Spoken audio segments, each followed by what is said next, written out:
রাজ্যের মুখ্যমন্ত্রীর করা বার্তা, এরপরই পথে নামল টাস্ক ফোর্স। বৃহস্পতিবার সকাল থেকে শহর শিলিগুড়ির পাইকারি থেকে শুরু করে খুচরো মার্কেটগুলিতে হানা দেয় টাস্ক ফোর্সের একটি প্রতিনিধি দল। সবজি থেকে শুরু করে ফল কিসের দাম কি রয়েছে তা খতিয়ে দেখা হয় সরজমিনে, কথা বলেন ব্যবসায়ীদের সঙ্গে। এদিন সকালে শিলিগুড়ির পাইকারি বাজারে হানা দেয় টাস্ক ফোর্সের সদস্যরা। শিলিগুড়ির রেগুলেটেড মার্কেটে প্রায় প্রতিটি দোকান ঘুরে দেখেন টাস্ক ফোর্সের সদস্যরা। এরপরই সেখান থেকে বেরিয়ে চম্পাশাড়ি মার্কেট, অবশেষে বিধান মার্কেটে খুচরো ব্যবসায়ীদের সঙ্গে কথা বলেন তারা। কোন সবজির কিংবা ফলের কি দাম তা খতিয়ে দেখা হয় এদিন। টাস্ক ফোর্সের তরফে জানানো হয়েছে, পাইকারি এবং খুচরোর মধ্যে বিস্তর ফারাক নেই, তবে 4 থেকে 5 টাকার অন্তর অবশ্য রয়েছে।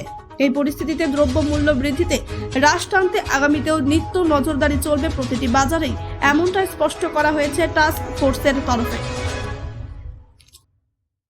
কি দেখলো বাজারগুলোতে? আজকে আমরা মূলত হোলসেল মার্কেটে গেলাম, প্রথমে সেখানে আমরা রেটটা নিলাম।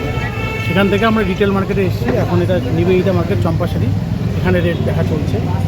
আমাদের মূল উদ্দেশ্য হচ্ছিল রেটটাকে যতটা কম রেখে মানে আমাদের মানুষের কাছে তুলে দেওয়া সবজি, বিভিন্ন নিত্য প্রয়োজনীয় জিনিস।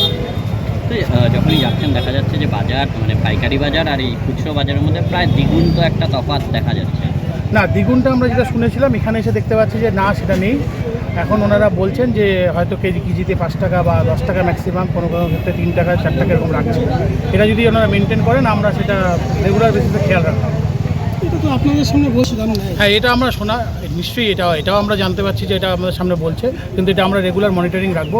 প্রতিদিনই আমাদের সকাল বিকাল মনিটরিং চলছে, এটা আমরা। স্যার, কোন কোন ডিপার্টমেন্ট আজকে রয়েছে? এখানে এগ্রিকালচার মার্কেটিং রয়েছেন, আমাদের এগ্রিকালচার ডিপার্টমেন্ট রয়েছেন, কনজিউমার অ্যাফেয়ার্স রয়েছেন, রয়েছে ERD ডিপার্টমেন্ট রয়েছে, আমাদের ইয়ের থেকে রয়েছেন, আমাদের পুলিশের থেকে কমিশনার অফ পুলিশ এনফোর্সমেন্ট উনি আছেন। স্যার, আপনার পুরো নাম আছে?